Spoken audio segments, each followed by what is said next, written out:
Welcome to Raise the Anchor, the podcast that explores what happens when we stop drifting and start choosing.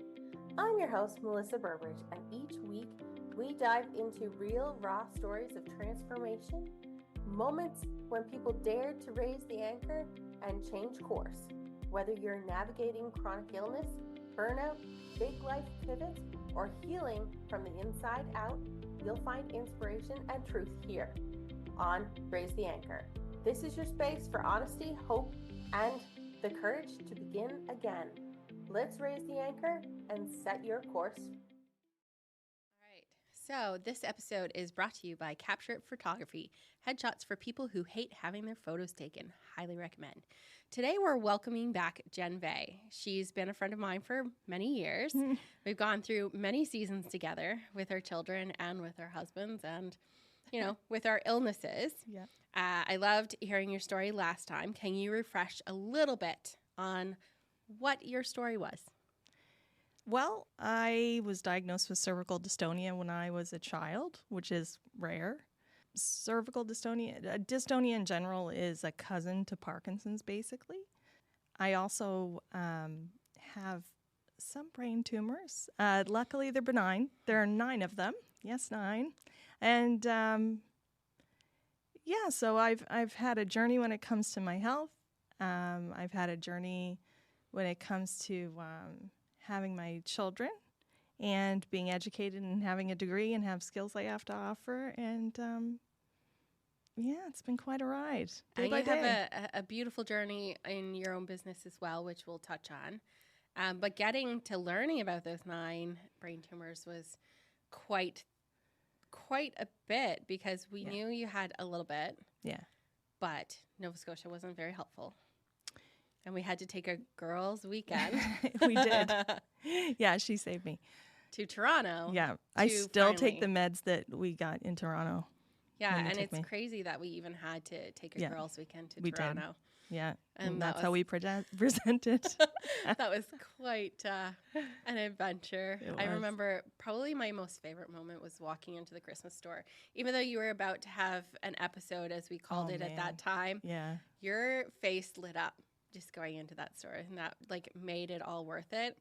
But I remember us trying to get onto the plane and trying to make it look like you weren't having a stroke, trying to make it look like you weren't a drunk because you were stumbling a little bit. Exactly. And we were so nervous that we weren't going to get home.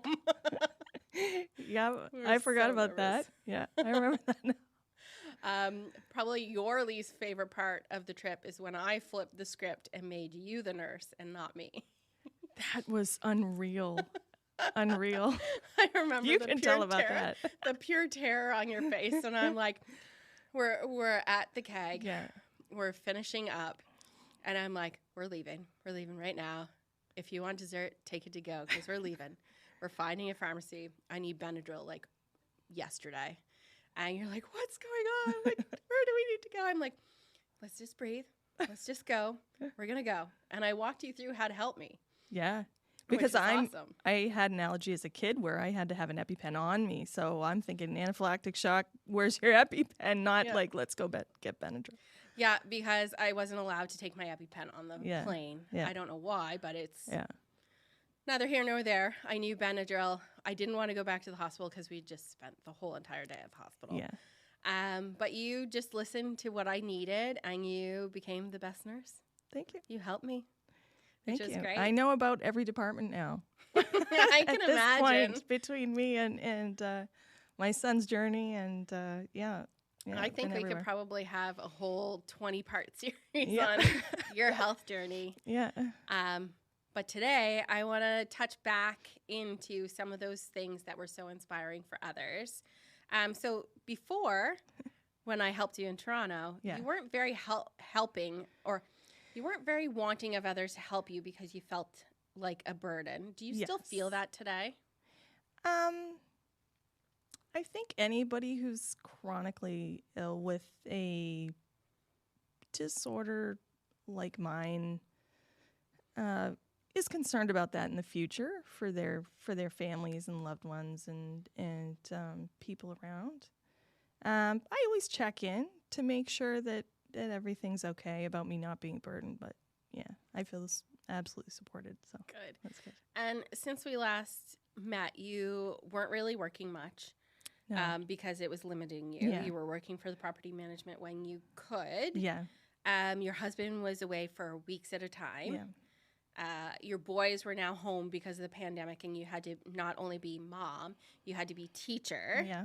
How has your journey from then to now kind of happened? We can do touch points and come back. Yeah, it's been just as interesting. So, there was the pandemic. My husband worked away and rotation, and then he came home, and thank goodness he was home because over the last little bit, my father unfortunately got cancer. He thought he had it for a while, and it wasn't diagnosed, and we thought we had more time, and we didn't. And so I spent the whole summer every single day in the hospital. And since he didn't have a family doctor, I was his doctor. So I did all the advocating. I did all the notes every single day and everything. And in the last days, when we had our family meeting, I had to say, okay, I'm not going to be his doctor anymore. I want to be his daughter. And one of the doctors stepped up and said, yeah, well, I'll take that role. So that must have been such a hard time because you're with your sickness. Yeah. You have your family. Yeah. And here you are being your dad's doctor. Well, you are daddy's little girl, which I am. Yeah. Watching you two together, luckily I have those memories of you guys being together. I'm going to try not to cry. It's still hard years later. I was crying the other day. Yeah. Because you guys talked all the time. Yeah. He wanted to be your caretaker for a long time. Yeah. I remember him coming over when you got your dog, your therapy dog, and just like, here's lunch for you girls today so you don't have to worry about it. He was such a beautiful person. Yeah, he was, yeah. But I like that you advocated and said, I no longer want to be the doctor. I want to be the daughter. Yeah. Because that's important for your healing process after.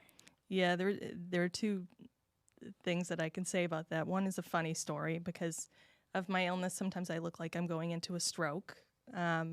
Kind of a thing where I start flopping, and they were trying to treat Dad, and next thing you knew, I was flopping up against the wall, and the nurses were like, what's going on? And I'm like, don't pay attention to me, just take care of him, I'm fine. And they're looking at me going, you're not fine. And so that was kind of funny, and you have to have a bit of humor when you're chronically Yeah, you do. And the other thing was after he had amazing doctors around him, he really did. And one of them, after we found out he had a very rare type of cancer as it moved, not originally, but as it moved. And he said he was fortunate he passed away as quickly as he did because it was a very, very painful type that went to his bones and then started going onto his spine and his brain. And so the way you see it on TV, you know, your last words and stuff, it just didn't go the way you picture it to go. Yeah. So a little bit of a silver lining in there, even through the hard time. Yeah, he needed to be at peace. Yeah. Yeah, and that's hard I watch it all the time, so I often forget. Yeah. I often forget what it's like for families, and I have to bring myself back in. Yeah. He even touched the nurses. They were all crying. So. Yeah, yeah. We're not supposed to, but we do. Yeah. I don't know how many times I think it's just therapeutic. Yeah. The last time we spoke, you talked about a grieving process. So this is another grieving process, but the grieving process with your illness. Are you still grieving the old you, or have you decided a new path forward? So it's kind of a double-edged thing. People have different beliefs about when you have an illness that's ongoing, how it goes and how you should treat it. I think there's a grief process in everything you lose from the person you were before. And so I do go through a grief process, but it's a healthy one. And then I move on. And then, it's day by day. So,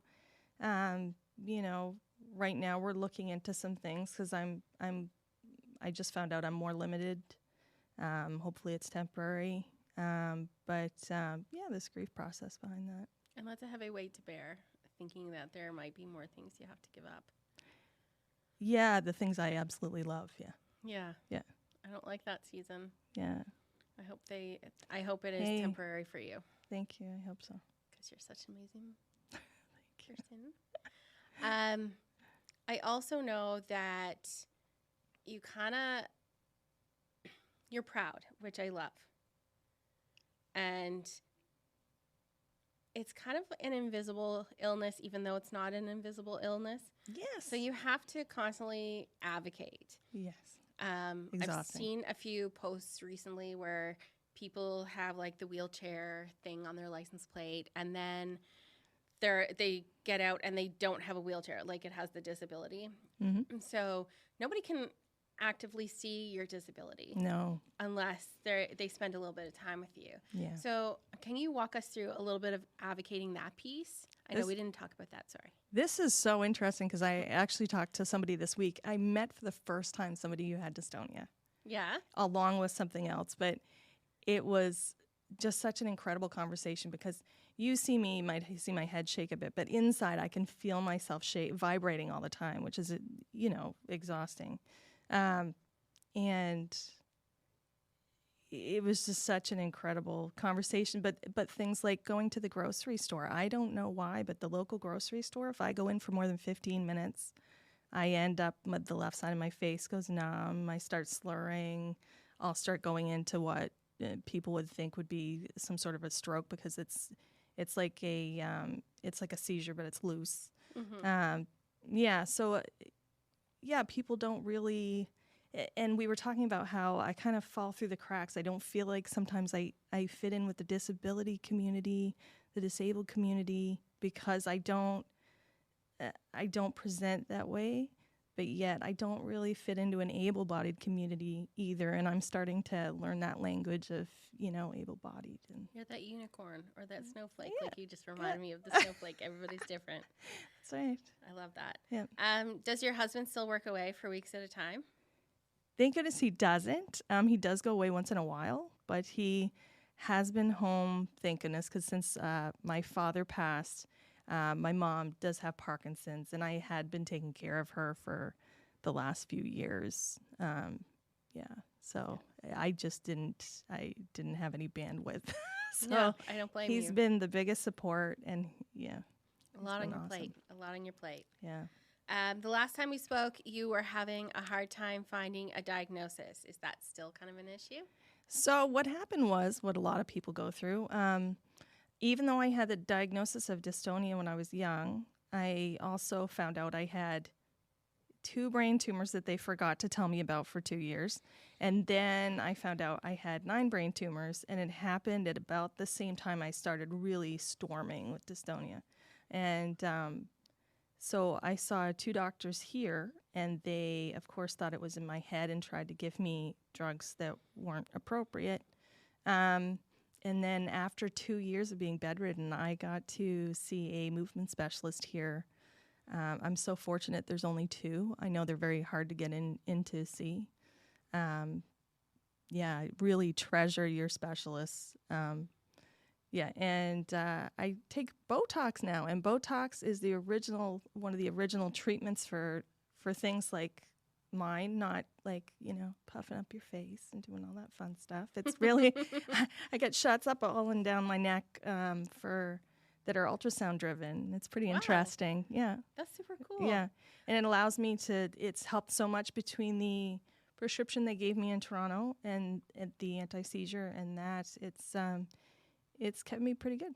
Because you're right. When you think of Botox, you think of thinning your lines or migraines. Yeah. No, I love that. That's migraines really is a good example. Yeah. I know it was offered to me when I was in my 20s, but I wasn't really feeling it as much then. And I didn't think taking botulism toxin for the rest of my life was good. That's why it was so funny when people started taking Botox. I'm like, you want to shoot yourself up with botulism toxin? Okay. I know. To me, now I'm learning the benefits. Yeah. It's crazy. Yeah. I never would have thought. Yeah, I'm so fortunate. I have a movement specialist neuro in Halifax, and I also have my neurosurgeon in Halifax. So I get to have scans every 2 years to make sure that my tumors aren't changing at all, being benign. Yeah. And is that something they would ever look at removing or? One's in a tricky spot, and there are 9. Like if you see them on the scan, like there's some behind. There's one behind my eye, behind my ear, like all over the place. This big one in the back, where the blood comes out of my brain, which is tricky, but they said they can do it. We're pretty much trying to wait out the technology. Yeah. So until I get really symptomatic where they have to go in, they wouldn't go in to remove that. It is a big risk. Yeah, brain surgery. Who wants that? Yeah, no. Nobody does. No. Nobody does. But yeah. So the last time we spoke, we talked about how you casually worked at Happy Place Property Management. Yes. We both were working there at that time. And you worked here and there casually because you had to work around your illness. It is, yeah. At that time, you were having so many tremors and freaked us out every day. Yeah, I did. It was hard to shut off nurse mode. Yeah. So what does work look like now for you? Now 4 years? Yeah, 4 years. Wow. I'm so thankful for all the time I had there. And Jenna continues to be a mentor of mine and a very, very close friend and taught me so much. And I'm so thankful for the time that I got to work there for the few hours because I really, I can only work for a few hours at a time. And, and now my life is changing having to do with that. So, yeah. And how is it changing? So about 4 years ago, about during that time, it was during COVID, and I started to see, because I'm an entrepreneur at heart. So I started workaholic. Yeah. So not working was really hard for her. I tend to hyper-focus because I'm also neurodivergent. So, I was seeing these signs, close for business, that they didn't have any help and things like that. And then I'm thinking of people that are chronically ill, people that have any sort of illness that keeps them from working a 9 to 5. And then it kind of morphed. And then I'm thinking, oh my gosh, there are all these categories of people. Like I'm a mom, I ended up staying home with the kids. But you also feel like you want to get out there in the community and work, and all these different conditions get you in a place where you're at home. And I'm like, let's get people out in the community working that can't work a 9 to 5 and help businesses out. A lot of businesses don't need to hire somebody for 40 hours a week. Yeah. They may need just a replacement person. And to me, if you've had skills, you're an expert, you feel like you could jump into a job without having your hand held, why not? So I'd like to say it's like Tinder meets Fiverr. So I've developed this platform called...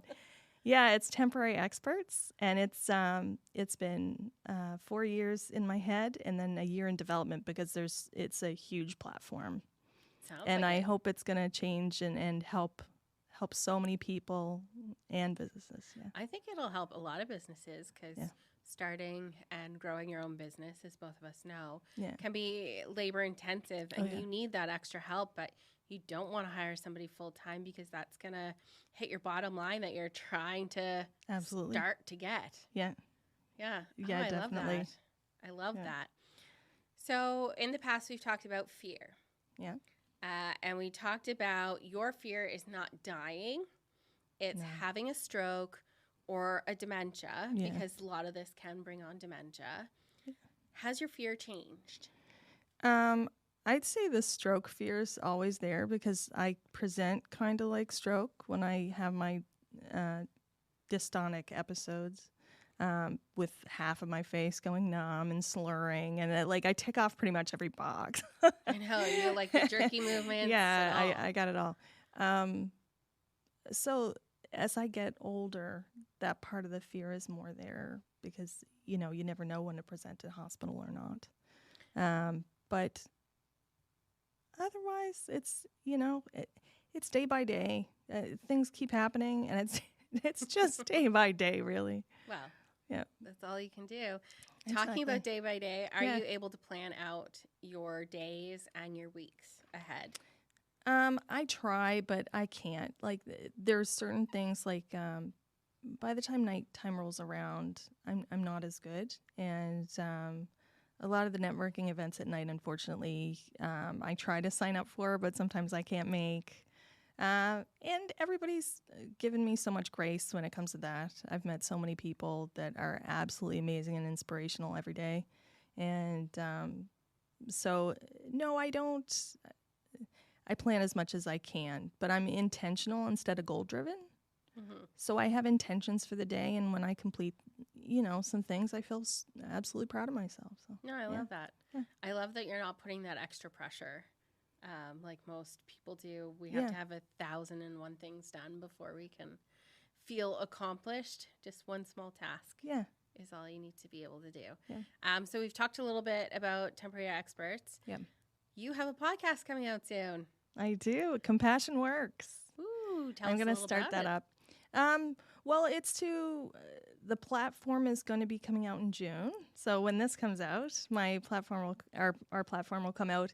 It really took a community, since I can't work a 9 to 5, and it does take so much work to start a business.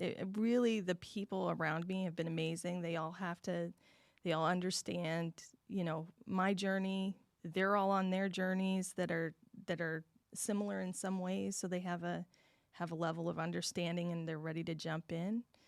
And so then I have a podcast that's going to go along with that to introduce myself and my story and other people's stories, because they're just so inspirational, and all the different groups that we hope to help through this fractional employment, online platform. I love that. What movement are you wanting to start with your podcast and your platform? I do want to start a movement for people to understand that there are people, and everybody knows somebody like this. This isn't only to me. There are people that cannot work a 9 to 5 for whatever reason, and they just need to be. Their experience, they can work, they can get out there, but they need to be part of the community. Doing gig work at home does not fill your soul. Like, for some people, it's fine, but for mental health and all, getting out in the community is so important, and that's why it was a big part of this platform, not to be at home. Now, you can choose to be at home if that's your choice, but like doing community asset mapping and seeing how people can get in with their communities. Interestingly, I've talked to a lot of like counselors or therapists. They're the ones who are asking for my card the most, because you may be kind of in between your job, just trying to figure things out, or just those few hours are so helpful. And I know one of the inspirations behind my business was when I was on the cervical dystonia help site, there were a lot of people we were talking off the cliff. Yeah. And the common thread was them losing their job. I can't do my job anymore. How am I going to do my job anymore? My employer says, I just, and that's what does it for so many people, is their identity wrapped up in their job. So if we can get some of these people that have these skills working how they want to work, like empowering them to work the hours that they want to work, say they can make their own calendar, set what hours they're available. And if you're a business, you can see what hours they're available, and that's it. You can set your boundaries, which is so important, because they know what their boundaries are. Yeah. If you have something, you know what your boundaries are. Yeah, usually. Yeah. So, yeah. Some people. Yeah.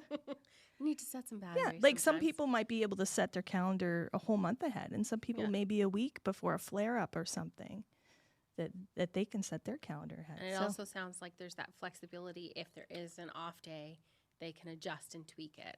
Yeah. Oh, absolutely. Yeah. So when you are launching this, because our listeners are a little bit all over the world, for some reason this podcast goes really well in Ireland. So I kind of love it. My middle name's Connolly. I know they always hear that. Where is your platform going to be launching? Is it going to be just here in Nova Scotia, or is it going to be a little more international? So I have huge plans for the platform to help the most people possible. Beta is going to be released in Nova Scotia. Probably a year, we'll see. I hope a lot of people join in the beta and test it out and give feedback and everything. And once we get it nice and tight, we'll start expanding it to the Atlantic provinces and then all of Canada. And then we'll go from there. Yeah. So we've discussed before that you didn't want to have a dream. You didn't feel like you could have a dream. Has that changed for you over the last 4 years? I think that I don't dream like other people maybe, but I think this especially has been something I've always wanted to have my own company, and I've always wanted to help people, and I think of this more as my legacy. Yeah. Like I hope that this will take off and help people and really become a legacy that I can share. Yeah. I think it's a beautiful legacy and dream to have. Yeah. For those who are going through maybe not the same road you're going through, but are going through illness and fighting and not being able to work, what advice would you give to someone who knows they need to advocate or need to work towards a solution? I think my sport background actually helped me with this because I just don't give up. Yeah. So I'd say just advocate for yourself and don't give up. When I don't think many people realize how exhausting it is to advocate. It's very exhausting. It's a full-time job, even more than a full-time job to advocate. And I just encourage them to stick with it because there's somebody out there, even as rare as your thing is, that can relate to you. And Absolutely. you will find eventually. It may take a long time, but for me, for 2 years, I was pretty much bedridden. That was my bad time. But then, now you're up. I'm here. I'm You're starting in a the studio. company. I'm here doing the podcast with you again. This is great. Yeah. So where can our anchor crew follow up and connect with you? So I'm always on LinkedIn. But the company will be on tempexp.com, so tempex.com. We're on Instagram on Temporary Experts SE. It was important for it to be a social enterprise. Facebook Temporary Experts, you can find us in our logo and all. Yeah. Looking forward to that. Yeah. So the last question, okay. And most people are a little iffy on this because usually people will think what motivates you, but I want to know what inspires you. Who or what, I should say. Yeah, so many things inspire me every day. Like it could be seeing a flower come up every day.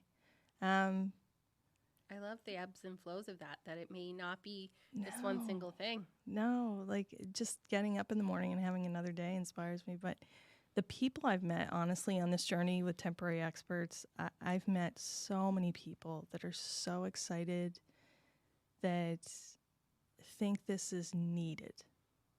It's really needed to help people. And their stories have really inspired me. When you think you're going through something and then you talk to somebody else, all of a sudden you're like, wow. I'm sorry. I'm still choking up from your just seeing another day. That touches on so many levels. Yep. It's so deep.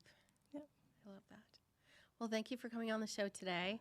I'm so excited to watch your business launch and grow. Thank you. The whole journey over the past few years is, I'm sorry. I love it. Thank you. Thank you. I hope it's. Thanks for tuning in to Raise the Anchor. If today's episode spoke to you, share it with a friend or leave a review. It helps more people find their way to healing and hope. Follow along on Instagram, TikTok, or YouTube for behind the scenes, extra content, and real life moments. And be sure to join the email list at linktree/raisetheanchor so you never miss an episode. Until next time, here's to calm waters, steady winds, and the courage to chart your own course.